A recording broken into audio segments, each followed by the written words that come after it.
आपने सभी एक बार तो दही अवश्य खाया होगा। आप जानते हैं कि यह दूध के किण्वन द्वारा बनता है, जो रूपांतरण का एक उदाहरण है। आओ इसे रसायन विज्ञान में देखें। हमारे चारों ओर होने वाले सभी रासायनिक परिवर्तन, जैसे दूध का फटना, फल के टुकड़ों का भूरा होना और लोहे में जंग लगना आदि को रासायनिक भाषा में समझा जा सकता है और रासायनिक समीकरणों के रूप में लिखा जा सकता है। रासायनिक समीकरण रासायनिक परिवर्तनों के प्रतीकात्मक निरूपण है। इस टॉपिक में हम रासायनिक परिवर्तन की उपयुक्त जानकारी के साथ साथ रासायनिक परिवर्तनों को रासायनिक समीकरणों के रूप में व्यक्त करना सीखेंगे। आइए हम एक उदाहरण लें, मैग्नीशियम फीते का ऑक्सीजन के साथ जलना। यहाँ मैग्नीशियम और ऑक्सीजन अभिकारक हैं। अभिकारक हल्के स्लेटी चूर्ण में रूपांतरित होते हैं, जैसे मैग्नीशियम ऑक्साइड जो उत्पाद है। एक शब्द समीकरण में अभिकारकों को उनके बीच प्लस चिन्ह लगाकर बाईं ओर लिखा जाता है। तीर रूपांतरण को दर्शाता है, जबकि नए निर्मित पदार्थ जो तीर के दाईं ओर है उत्पाद हैं। कभी-कभी हम रासायनिक समीकरण में विपरीत दिशाओं की ओर संकेत करते हुए दो अर्ध तीर देखते हैं। इस प्रकार के तीर उत्क्रमणीय अभिक्रिया को दर्शाते हैं। जैसे अमोनियम क्लोराइड के तापीय वियोजन से निर्मित होते हैं अमोनिया और हाइड्रोजन क्लोराइड गैस, जबकि ठंडा करने पर अमोनिया और हाइड्रोजन क्लोराइड पुनः संयोजित होकर अमोनियम क्लोराइड का निर्माण करती है। ऐसे अभिक्रियाएं जो अभिकारकों के साथ साथ उत्पाद पक्ष की ओर भी होती है, उत्क्रमणीय अभिक्रियाएं होती हैं। जब अभिकारों और उत्पादों के नाम को उनके संबंधित रासायनिक सूत्रों से प्रतिस्थापित किया जाता है, तो उसे ढांचा समीकरण कहते हैं। सभी रासायनिक समीकरणों में ये आवश्यक है कि दोनों ओर परमाणुओं की संख्या बराबर हो, क्योंकि सभी रासायनिक परिवर्तन द्रव्यमान संरक्षण नियम का पालन करते हैं।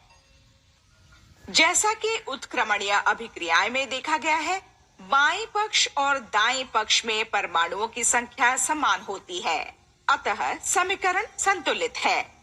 यद्यपि सभी ढांचा समीकरण संतुलित नहीं होती है। जैसे जब सोडियम जल के साथ अभिक्रिया करता है, तो यह सोडियम हाइड्रोक्साइड और हाइड्रोजन गैस मुक्त करता है। हम देख सकते हैं कि अभिक्रिया के दोनों पक्षों में प्रत्येक प्रकार के परमाणु की संख्या समान नहीं है। अभिक्रिया को संतुलित करने के लिए रासायनिक सूत्रों में दोनों ओर किसी उचित संख्या से गुणा किया जाता है, जिसे गुणांक कहते हैं। जब अभिक्रिया के दोनों पक्षों में सभी परमाणुओं की संख्या बराबर हो जाती है, तो इसे एक संतुलित रासायनिक समीकरण माना जाता है। सभी रासायनिक समीकरणों के साथ उनकी भौतिक अवस्थाएं लिखी जानी चाहिए। रासायनिक समीकरण में अभिकारकों और उत्पादों की भौतिक अवस्था को उनके रासायनिक सूत्रों के साथ उपयुक्त प्रतीकों द्वारा दर्शाया जाता है। जैसे जब एक बहुत छोटा टुकड़ा जो सोडियम धातु का हो जल में डाला जाता है, तो हाइड्रोजन गैस मुक्त होती है और जलीय विलयन के रूप में सोडियम हाइड्रोक्साइड का निर्माण होता है। कृपया उपयुक्त पादांक द्वारा दर्शाए गए सभी पदार्थों की भौतिक स्थिति पर ध्यान दें। अभिक्रिया में अत्यधिक मात्रा में ऊष्मा उत्पन्न होती है, क्योंकि अभिक्रिया के दौरान मुक्त होने वाली हाइड्रोजन गैस सतह पर जलती है। एक ऊष्माक्षेपी अभिक्रिया में ऊष्मा को डेल्टा H के ऋणात्मक चिन्ह द्वारा इंगित किया जाता है। दूसरी ओर जब हम अमोनियम क्लोराइड को जल युक्त परख नली में मिलाते हैं, तो परख नली ठंडी हो जाती है। यह इंगित करता है कि इस अभिक्रिया के दौरान ऊष्मा अवशोषित होती है। यह होती है ऊष्माशोषी अभिक्रिया और प्रदर्शित होती है डेल्टा एच के धनात्मक चिन्ह द्वारा। अब निम्नलिखित समीकरण देखें। पहली में कार्बन डाइऑक्साइड समीकरण में ऊपर की ओर इंगित तीर के रूप में प्रदर्शित है, जो दर्शाता है गैस का निष्कासन। हालांकि दूसरी में कार्बन डाइऑक्साइड के लिए ऐसा कोई तीर नहीं है जो एक अभिकारक है। अतः हमेशा ध्यान रखें कि तीरों से केवल उत्पादों के रूप में मुक्त गैसों को दर्शाया जाता है, न कि अभिकारकों को।